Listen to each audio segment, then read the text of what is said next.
Muchísimas gracias por estar acompañando a Marcelo, cuyo seudónimo, como ya sabemos, es Marco Brunengo, en la presentación de esta su segunda novela, su quinto libro, la segunda novela encuadrada dentro de la serie Vietri sul mare. La canción que hemos puesto ahora mismo para iniciar esta presentación, pues la verdad es que tiene muchísima intención.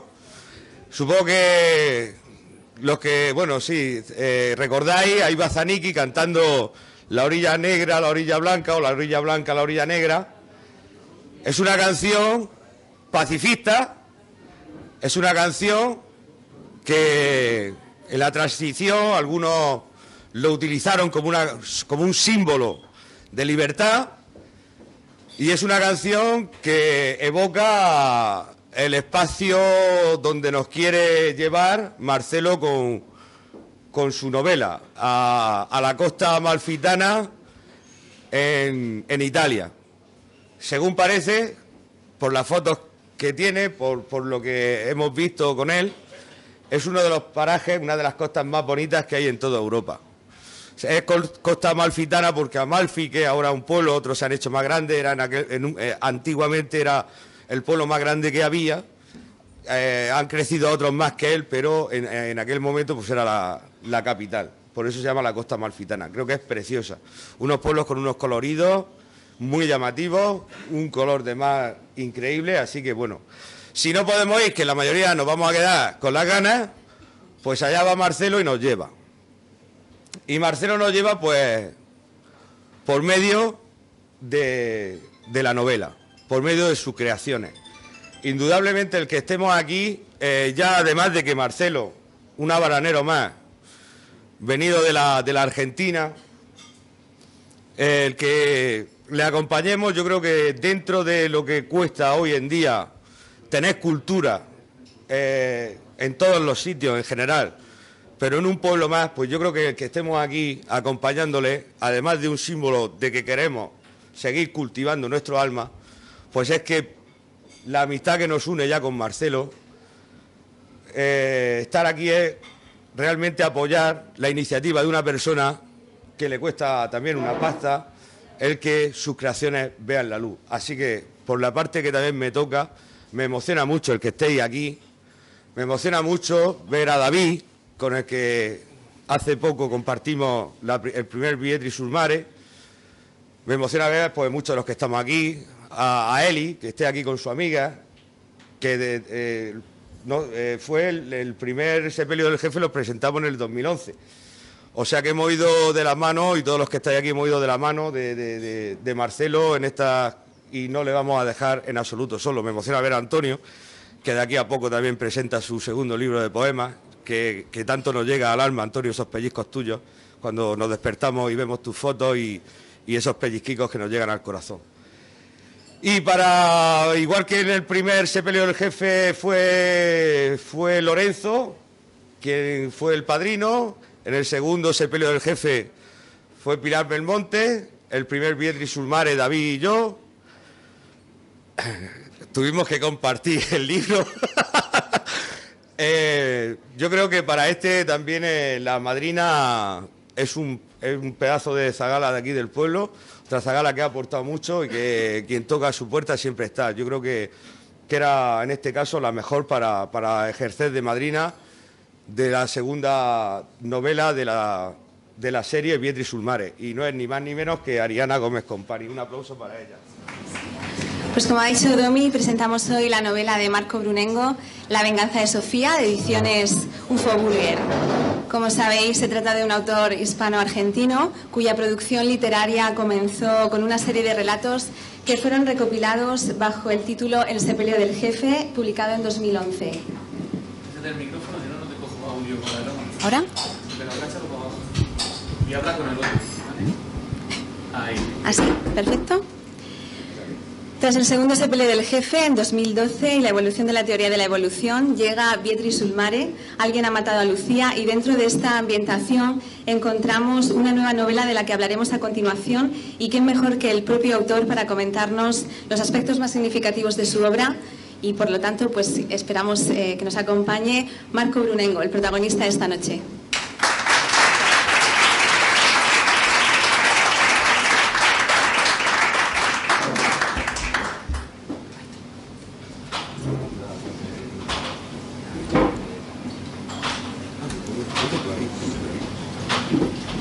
Para presentar el nuevo libro nos vamos a centrar en los 3 ámbitos más importantes del proceso de la comunicación, como son el emisor, el mensaje y el receptor.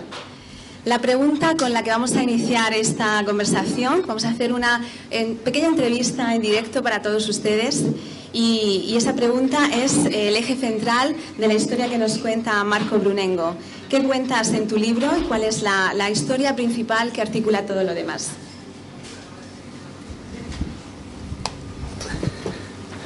Bueno, en esta historia lo que encontramos es un relato de tipo policial. A diferencia de la mayoría de los relatos de este estilo, no hay un crimen y hay que resolver quién fue el responsable, sino que de entrada sabemos que hay una persona que está dispuesta a cometer ese crimen, y a lo largo del libro lo vamos acompañando para ver si lo consigue, y si lo consigue, cómo lo hace. Pues la novela negra se desarrolla por lo general, como ya sabéis, en un ambiente urbano, y la atención se centra en el individuo y el argumento adquiere una gran importancia. Fijándonos en la figura del emisor, el autor en este caso, ¿se refleja en el texto algún aspecto de tu vida o algún recuerdo? Y también queremos preguntar por qué has elegido la novela negra y qué te motivó a escribir este libro. Bueno, vamos de atrás para adelante. La motivación fue un poco, incluso estaba viendo hace un rato en la presentación del libro anterior, y me hace gracia porque en un momento Domi pregunta, ¿y ahora qué? Y entonces la respuesta fue, pues me queda en la cabeza dando vuelta, ¿qué ha pasado con esta gente? ¿Qué sí, qué no? Inmediatamente Domi dice, ¿y hay una segunda parte? No, no hay una segunda parte. Pero lo curioso es que a lo largo de esas presentaciones y tal, empezó a surgir esa curiosidad de qué habrá pasado con este, qué habrá pasado con aquel, y por eso surge esta otra versión, que es bastante tiempo por delante, pero va más o menos en la misma onda, por decirlo de algún modo. Si encontramos... De todas formas, hay una cosa también que está diciendo de que nos volvemos para atrás, y es que yo creo que Marcelo, bueno, la vida pues te lleva, te trae, pues, yo qué sé, tu abuelo, ¿se fueron de España para allá todos? Mis padres. Tus padres. Tus abuelos son argentinos todos. Mis padres son de Galicia. Tus padres son de Galicia. Mis abuelos son de Galicia. Tus abuelos son de Galicia, pero ¿materno y paterno? Materno.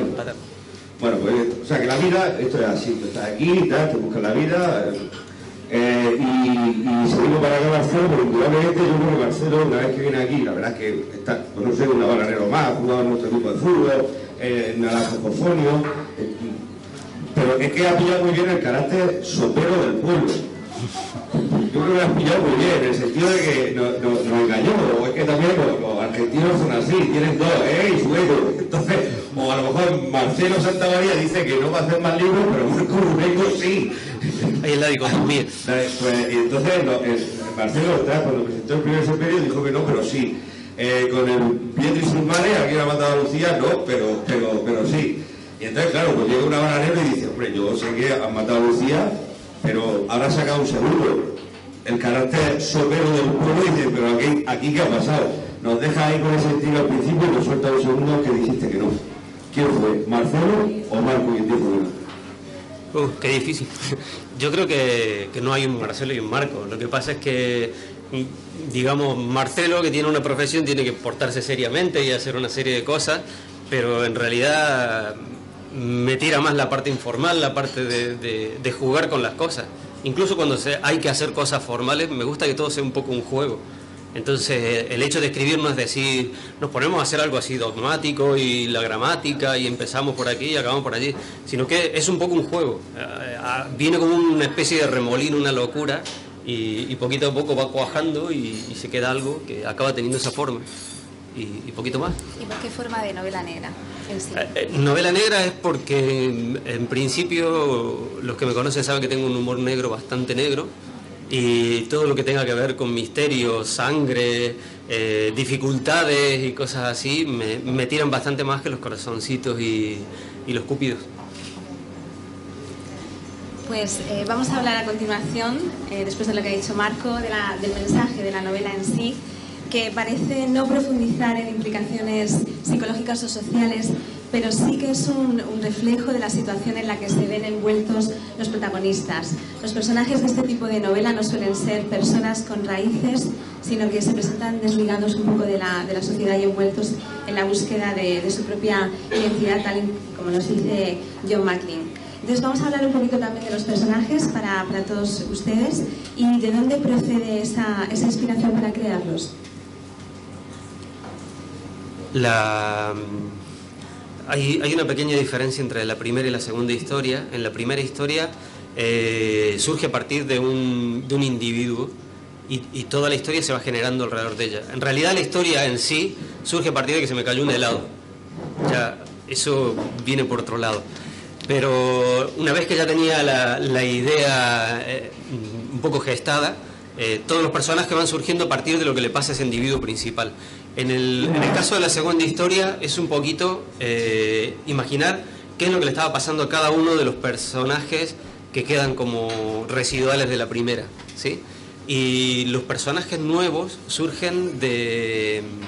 Intenté contagiarlos un poquito de gente que conocí en un viaje que hice hace poco y con los que me sentí muy a gusto, y mi intención fue proyectar ese viaje un poquito más en lo que estaba haciendo. Como dio la coincidencia de que la historia empieza a generarse cuando estaba allí, fue un poquito un guiño a esa gente que estaba en ese momento y preguntaba y proponía y tal. Entonces hay muchos personajes que tienen o nombres o características de las personas que estaban allí.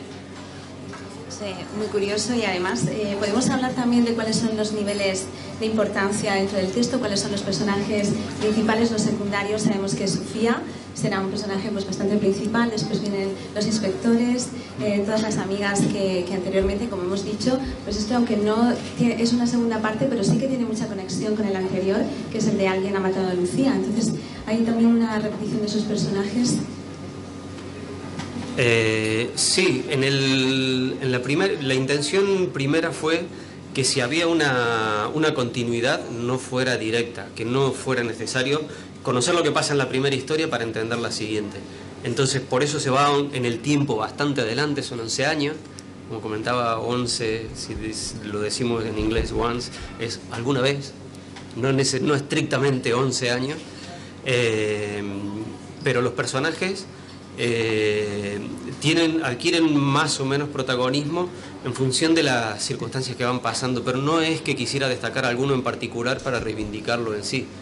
Luego, a lo largo de ese juego que es ir creando la historia, algunos se van quedando más fuertes, otros se van quedando en el camino, otros se quedan flaquitos, pero no hay una intencionalidad de dejarlo definido desde un principio. Si bien es cierto que, como comentaba antes, cuando estoy visualizando a un personaje, me gusta rayar y decir, pues tiene el pelo así, y se pinta, y tiene el no sé qué, y a veces cojo fotos y las rayo y digo, pues este es tal y este es cual, y ahí se queda para que sea más fácil seguir avanzando con la historia. ¿Sí? Muchas veces, incluso, defino cosas que luego no aparecen en el libro, solamente para poder ver al personaje, ver a la gente, aunque luego no cuente cómo es eso, me gusta que esté, para sentirme más seguro a la hora de ir caminando.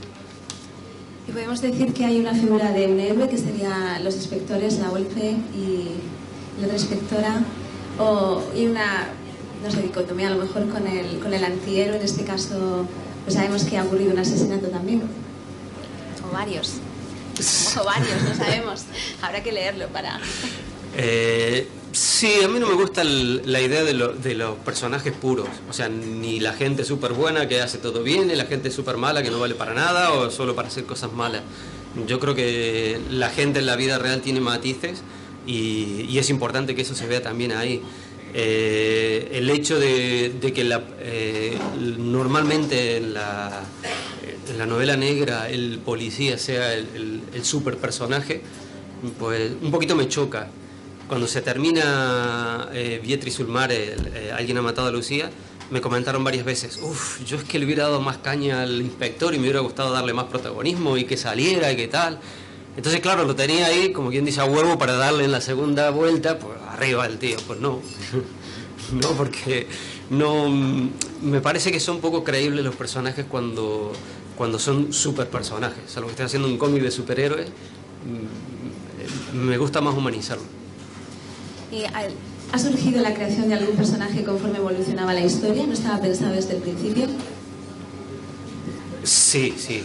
De hecho, yo creo que la gran mayoría de los personajes en la primera y todos los nuevos en la segunda han ido surgiendo en función de lo que iba pasando. De hecho, algunos personajes en primera instancia llegaban hasta el final haciendo tal cosa o cual cosa y a lo mejor se quedaban en el camino o perdían importancia y acababan diluyéndose a lo largo de la historia. Normalmente cuando hago la estructura la dibujo pero luego yo soy el primero que no me respeto a ese proyecto y voy permitiendo ir haciendo cambios en función de cómo me parece que se va quedando más lindo. ¿Por qué hay una necesidad de alargar la vida de estos personajes que ya vienen algunos desde el anterior libro, desde Alguien ha matado a Lucía? ¿Por qué alargamos esa vida de los personajes? Aunque seguimos insistiendo que no es una segunda parte, pero sí que parece que vamos a necesitar un tercero. No.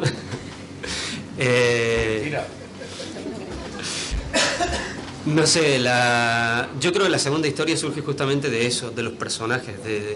No es que surge una segunda historia y tiramos de los personajes, sino al contrario, surge de ¿y qué le habrá pasado a este? Y ahora que con este qué, y a dónde ha ido a parar. Y entonces, imaginando un poquito cómo evolucionaron cada uno de ellos a partir de lo que pasó, es que surge esta segunda historia, y a mí personalmente me gusta bastante más que la anterior. Dicen que no hay que elegir entre los hijos, pero esa historia me gusta más. Todos se quieren por igual, ¿no? Sí. Yo me siento mucho más satisfecho con esta historia, y cuando la leo la disfruto más. Según John Mankley, el protagonista de este género es atraído hacia un mundo siniestro, peligroso y amenazante, pero es la versión contemporánea de la mujer fatal la que conduce a ello.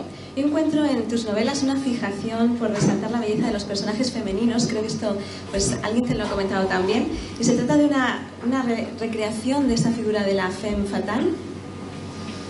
En alguna medida sí, pero solamente en algunos de los personajes. Creo que así como hay personajes que se caracterizan por eso, de hecho, un personaje en concreto es un poquito una proyección de Helena de Troya, que sería mitológicamente lo que tiende a ser la perfección femenina. También hay otros personajes que hacen contraste, por ejemplo el caso de la detective, que en ningún momento se habla ni de su belleza, ni las pocas veces que se la describe, justamente lo que se deja claro es que no es lo que la caracteriza. Hilaria es un personaje con bastante carácter. Sí, fuerza. También suele haber, ustedes lo podrán comprobar cuando lean esta novela, una duplicación del personaje, y en este caso el personaje principal, que es Sofía, juega con la realidad y la ficción y se cambia el nombre por el de Ariadna. ¿Por qué ese juego de nombres falsos y verdaderos? ¿Se trata de códigos de autenticidad que nos van a guiar a lo largo de la trama? Ariadna, ubicándonos un poquito en la trama, si Sofía hubiera vuelto como Sofía, hubiera sido muy fácil que se reconociera, y si se reconociera, muy difícil que pudiera llevar adelante su venganza. Ariadna fue circunstancial por varias razones. Dos de las personas, como comentaba recién, se llamaban Ariadna, de las que estaban ahí. Mi hija mayor, su segundo nombre es Arianda, y es un nombre que me pareció muy oportuno para el caso. Ariadna, además de llamarse Ariadna, es periodista, igual que circunstancialmente ella. Esperemos que no tengan los mismos instintos homicidas. Creo que no, hay una leve salvedad ahí en el nombre. Este personaje, como decía, es estudiante de periodismo, se hace pasar por estudiante de periodismo. Me pregunto si también es un guiño a los novelistas negros españoles que fueron periodistas en revistas como Cambio 16 o Cuadernos para el Diálogo. No, la verdad es que el hecho de que sea periodista es un poco darle una patada al tablero de juego, porque en la primera novela ella es una criatura que, si bien muestra que tiene mucho carácter y tal, tiene una vida muy estructurada y un futuro muy claro, tiene una personalidad muy marcada, muy definida, y ella quiere ser odontóloga y va a ir adelante con lo que fuera, y tiene unas ideas muy claras. Entonces el hecho de que de repente está estudiando periodismo y lleva una vida desestructurada es un poco demostrar de que la situación por la que pasó antes le provocó un vuelco muy grande y ha hecho que patee el tablero y que haga las cosas de otro modo. Y vamos a dar un giro a esta conversación y vamos a hablar del elemento de la intriga, que también es muy importante en este tipo de novelas. Por ejemplo, conocemos todos las películas de Hitchcock, en las que las primeras escenas sabemos quién va a ser el asesino y nos mantiene con la intriga hasta el final. Me pregunto si has querido emular esta fórmula o es una forma de darle dinamismo al texto. Pensé que querías decir algo. No, en la historia... No, si no cuento quién ha sido. En la primera historia intenté hacer algo un poquito más light, porque me gusta mucho jugar con las trampas, con los imprevistos, y en la primera historia se hace un poco más legible, darle un poco más la oportunidad al que está leyendo de que pille al asesino antes que el detective. Y cuando se terminó la historia, independientemente de que a mucha gente le gustó eso, a mí no. Yo quería, como quien dice, darle caña al lector y que le cueste. Entonces, porque me gustan mucho los giros argumentales. Cuando leo, me gusta que el autor me pille, que no poder encontrarlo hasta que me lo estén diciendo prácticamente. Entonces, en este segundo caso, intenté meter varios giros argumentales y espero que se haya logrado, ya me lo contará. Sí, de hecho, pues íbamos a hablar a continuación de la acción de estos precisamente giros argumentales porque hay una relación con la cinematografía en cuanto a los flashbacks que podemos ver en el libro. Cada uno de los capítulos pues tiene además de un nombre diferente o está dedicado a un personaje diferente. Perdón. Pues la novela también se define por la casualidad. Sí, se cae todo. Se define por la casualidad, el azar, los cortes y cambios repentinos. En este momento que hablamos de la acción, esto no sabemos si intenta desorientar al lector, incluso, como has dicho, sorprenderlo por la peculiar estructura que puede tener el argumento. Y vemos una conexión cinematográfica, una retrospección. Y también pues una recreación del mundo turbio, de los bares, de algún quizá local de alterne. Tampoco lo vamos a contar todo. ¿Y podrías comentarnos por qué esa distribución de capítulos, esos saltos temporales? La intención era darle un poquito de dinamismo. Al hacer capítulos muy cortos, permitía ir leyendo y estar con la avidez y con la energía durante todo el tiempo sin que haya grandes caídas, grandes baches. El hecho de los saltos temporales me pareció un juego bastante interesante porque te permite de repente, sobre todo en el primero, desorientar a la persona y forzarla a que busque a dónde está. O sea, está leyendo y estoy ahora o estoy más atrás o me ha vuelto a devolver a la línea del presente. Y creo que salió bastante interesante, al margen de que más de uno me ha dicho, pues me he perdido. Resultó bastante curioso, la mayoría de la gente le gustó. También encontramos a colación de esto la contextualización temporal. ¿Pretendes que el lector entienda que se refiere al tiempo presente a través de unos hechos que vas narrando a lo largo de la novela? ¿O por el contrario, pues es una forma de no situarlo quizá hace 11 años, pero una de las únicas referencias a lo mejor que yo encuentro en esta novela es a las redes sociales, muy actualidad, y eso es lo que me lleva a pensar en esta contextualización. ¿Crees que la novela pueda ser leída igual ahora, dentro de, no sé, 10 años, 15 años? Sí, la idea es un poquito que se quede lo menos definida en el tiempo que sea posible, porque de ese modo me da la impresión de que hubiera un presente, no eterno, pero sí un presente bastante más vivo. Entonces intenté en este caso de que no haya referencias concretas a cosas del momento para que sea igual de válido el presente si lo pensamos hace 11 años o si lo pensamos dentro de 11 años. Pues si volvemos a la localización, como bien ha dicho Domi antes, que tanto este libro como el anterior se desarrolla en Vietri sul Mare, que además sabemos que es una localidad amalfitana de la costa italiana que ha sido declarada Patrimonio de la Humanidad por la UNESCO. ¿Por qué repite esta localización y qué relación guarda con la obra, además de la importancia que puede tener en el texto?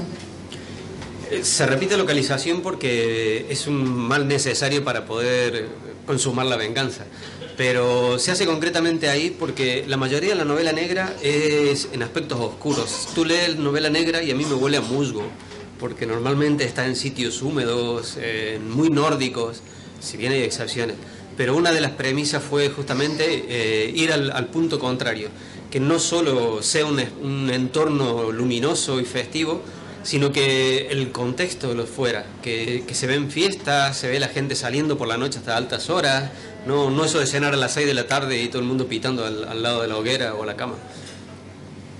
Por lo general, la novela negra distorsiona los discursos tradicionales del amor, la familia, el romanticismo o la ley para explorar sus opuestos, el sexo, la avaricia, la violencia o el poder.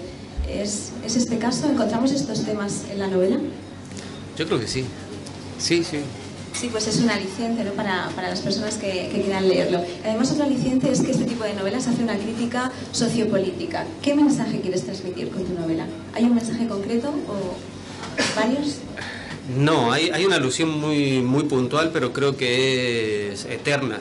Es algo que si lo cogiéramos hace 200 años, uno podría decir, pues esto es de pura actualidad. Y si lo cogemos dentro de 200 años, lamentablemente va a seguir siendo de pura actualidad. ¿Qué opinión te merecen otros escritores de novela negra como los suecos Stieg Larsson o también Lars Kepler, que es el seudónimo de los autores del Hipnotista? ¿Ese tipo de novelas a lo mejor es la que te ha inspirado a construir este relato? En principio lo que quería hacer era una novela muy dinámica que fuera tendiendo a la parte científica, porque me gustaba hacer un poco de misterio para ese lado. Pero leí una novela concretamente que me gustó mucho y decidí cambiar completamente el rumbo y creo que fue acertado, no sé si porque haya salido mejor o peor, sino porque a mí personalmente me gustó más haberme metido para este lado que para el otro. El caso, la novela concretamente es la verdadera historia del caso de Harry Kuiper. Es muy interesante también. Y se ha producido una evolución, como hemos visto en los libros, desde el primero hasta el presente título. ¿Cómo percibes esa evolución como escritor? Como nos preguntaba antes Domi, ¿qué hay de Marcelo Santamaría en Marco Brunengo? Que conteste Domi.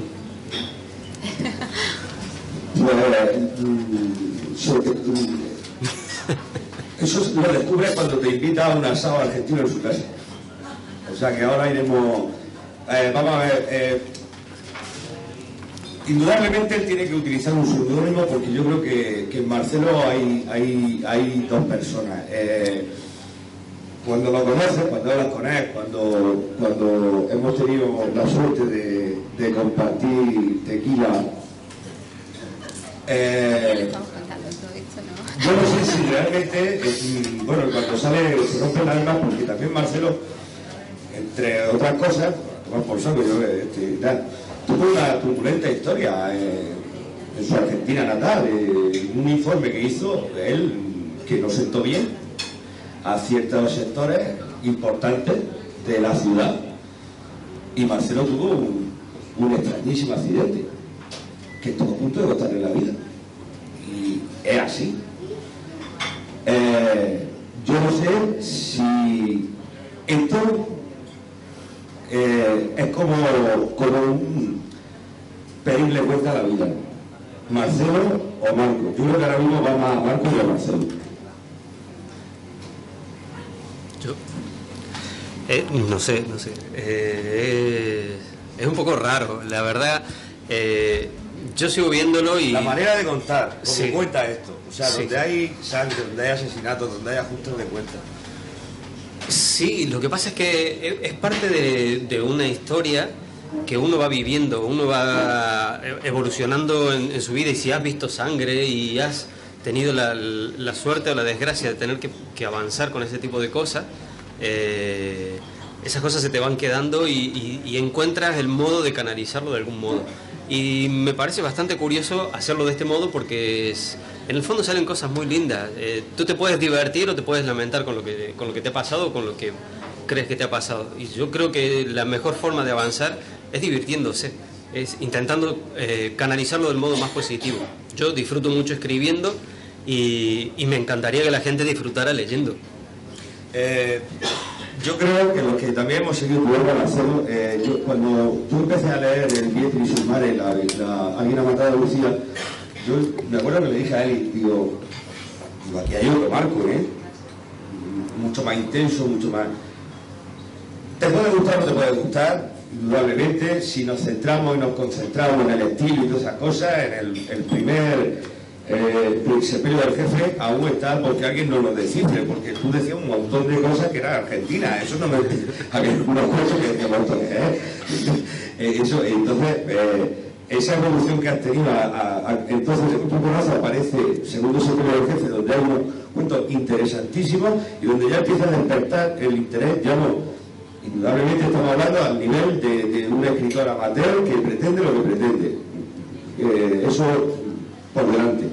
Pero sí que ya descubres que hay un interés en ciertos medios de comunicación. Y en muchos, hoy en día que estamos comunicados con los foros estos, Facebook, Twitter, etcétera, hay blogueros que van descubriendo ciertas perlas que sueltas por ahí y lo comunican. Hoy he leído esto. Cuando apareció Vietri Surmare, algunos blogueros lo destacan, sí. La historia, y hay, tú lo has dicho, hay a quien no le gusta y tal cual, pero como mínimo, lo que me voy a referir, Marcelo, es que esa evolución de un abrazo a la gente habla, aunque sea mal, pero tu obra interesa. Sí, sí. Eso, ese devenir, a ti como escritor, ¿cómo te has sentido de ver que ya tu obra interesa, ya no solo en tu entorno, sino que ya estás metido en las redes, alguien comenta, para bien, para mal? Eso te merma a ti a la hora de crear este segundo libro, a la hora de escribir. ¿Escuchas esas voces? ¿No las escuchas? A mí me sorprendió mucho el hecho de ver a los bloggers hablando del libro. Sinceramente es algo que no me esperaba y que no había vivido en las dos experiencias anteriores. Me sorprendió mucho que gente que era bastante crítica decía cosas positivas del libro. Entonces yo me quedé ahí un poco cortado y no intenté que no influyera demasiado a la hora de escribir el otro, porque no deja de ser un juego. Pero más de una vez me planteé, y fulanita que tal, que mira mucho para este lado, ¿qué pensará cuando lo pille? Porque seguramente que 3 o 4 o más lo acabarán pillando, porque si ya vieron el primero estarán, aparte que ya me han dicho que están esperando al segundo para compararlo y para sacarle un poco de punta. Es interesante y es muy lindo porque uno le pone mucho cariño, no es algo que uno diga, venga, este es mi trabajo y me esfuerzo porque es mi trabajo. No, es algo que uno hace porque le gusta y le pone muchas ganas y mucho cariño. Entonces cuando ves que hay gente que lo mira y que se toma el esfuerzo de leérselo entero y de sacar una opinión y de extraer 15 o 20 párrafos para destacarlos en un blog, pues uno se queda así como diciendo, uff, se ve que algo hay. Te motiva, la verdad que te motiva bastante. Yo como amigo tuyo fue emocionante ver que la gente estaba hablando. Algunos me hubiera gustado tenerlo más cerca porque hablaban mal de ti, pero también, ya iremos sí. a por ella. Sí. Bueno, a veces que hablen mal que hablen de mí aunque sea mal, ¿no? Aunque sea mal, aunque sea mal. Pues ahí, de un tema a otro hemos llegado al lector, que es uno de los elementos más importantes también dentro de este proceso comunicativo. Y para mí es importante preguntarte qué es lo que realmente quieres despertar en el lector, además de que se lo lea y tenga pues una opinión de ti como escritor, pero también qué es lo que quieres, pues no sé, fomentar, la emoción, la simpatía hacia este género, simplemente la lectura entre los jóvenes, cualquier cosa es interesante. A mí hay algo que me encantó, y es que hace 3 días apareció Ariadna por ahí por la puerta y me dijo, ¡te voy a matar! ¿Cómo has hecho eso? Se acaba de terminar el libro. Y eso es, precisamente eso. Me encanta que la gente lo haya visto y diga, pues... Pues sí, no quiero que mates a tanta gente, no, muy enfadada vine yo después de leer el libro. También me llama la atención el diseño editorial. Ya desde el primer momento vemos cómo el diseño está integrado en el mensaje que quiere transmitir. Me gustaría, si podemos, ya estamos acabando esta entrevista, hablar de ese diseño editorial. La intención fue un poco romper con lo que había de antes, marcar una distancia, porque yo sigo pensando de que no es una segunda parte del libro anterior. Yo lo veo como una historia independiente que tiene referencias a la historia anterior. Buscamos una estética muy muy diferente. A mí me gustó bastante el diseño de esta, lo dije del anterior, no me gustó el anterior, y la editorial recomendó, vista el diseño que tenían las tapas y tal, hacer las páginas en blanco. Yo en principio dije, vale. Cuando abrí el primer libro y lo vi blanco por dentro, por poco me echo a llorar. Me sorprendió mucho y me costó verlo. Pero bueno, la gente que lo ha visto, que entiende un poco de gráfica, no es mi caso, dicen que les gusta. Imagino yo que para gusto, colores. Está totalmente integrado en lo que quiere transmitir la novela, esa oscuridad, esa parte del crimen, de los asesinatos. Yo me voy a quedar con esta descripción, si me lo permites, que he leído en las páginas. La decadencia de sus ademanes era una invitación a perderse en el contexto para quedar inmerso en cada gesto, cada revés, cada sutil movimiento. Además me ha parecido muy interesante esto otro que he leído. El destino es un niño caprichoso jugando con nosotros y burlándose de nuestras aspiraciones. Y para terminar con esto, ¿cuáles son tus aspiraciones con respecto a esta novela? Yo he preguntado antes si habrá un tercer Beatriz Usmare, pero ¿cuáles son tus aspiraciones? No, yo creo que las aspiraciones al libro en gran medida concluyen con verlo ya puesto en el papel. Lo primero que surge es la necesidad de imaginarse lo que pasa. No era la intención escribir un libro, sino satisfacer esa avidez de saber qué le pasaba a los personajes. Una vez que ya está escrito, pues si gusta o no gusta, pues evidentemente preferiría que guste, pero yo creo que personalmente la satisfacción de verlo ya listo es una gran cosa, y no pretendo forzar a que quien lo lea se sienta satisfecho con lo que lee. Sinceramente me gustaría que lo lean, me gustaría que les guste, y me gustaría que, aunque no vaya a haber tercero, digan, oye, el tercero. Pues nada, si alguien tiene alguna pregunta, ¿tienes algo más que añadir? Le paso la palabra ya también a Dani. Pues por ir cerrando, supongo que voy yo, luego vas tú y luego Marcelo, que es el auténtico protagonista. Simplemente pues agradecer a todos, y también que se me ha olvidado al principio, por supuestísimo, muchísimas gracias a Salva de Radio Barán, muchísimas gracias a Pepe de Barán por estar aquí, por hacer una vez más que este nacimiento del hijo de Marcelo pues se vaya a ver en todo el mundo mundial. Hay muchos bananeros por ahí que agradecen mucho que todos estos detalles, pues porque yo que sé, me acuerdo ahora mismo de mi amiga Conchi Barcelona, de y todos tenemos gente por ahí que lo agradece. Así que muchísimas gracias a los medios de comunicación. Y pues nada, para mí, Marcelo, como siempre, un placer. La vida, para mí, el que tú estés por aquí por ahora, para mí ha sido un regalo, y indudablemente a disfrutar de ti y a disfrutar de tu libro. Muchísimas gracias a todos por venir, y ahora con Ariana. Pues nada, ya le paso la palabra. Sí, cierro. Tengo que aclarar que no es en sí el nombre exacto, pero sí que es un placer haber leído un personaje pues tan interesante con unas aspiraciones un poco maquiavélicas, y la verdad es que yo tenía muchas ganas de leer un libro de novela negra, y para mí ha sido pues un honor que haya sido el de Marco Brunengo. Bueno, no sé por qué me quedo yo para el último. Yo sinceramente, por más que ya lo han dicho ellos, el tema del agradecimiento, para mí es inmenso saber que hay gente aquí que se ha tomado la molestia de venir y estar este viernes, que podrían estar en cualquier otro sitio,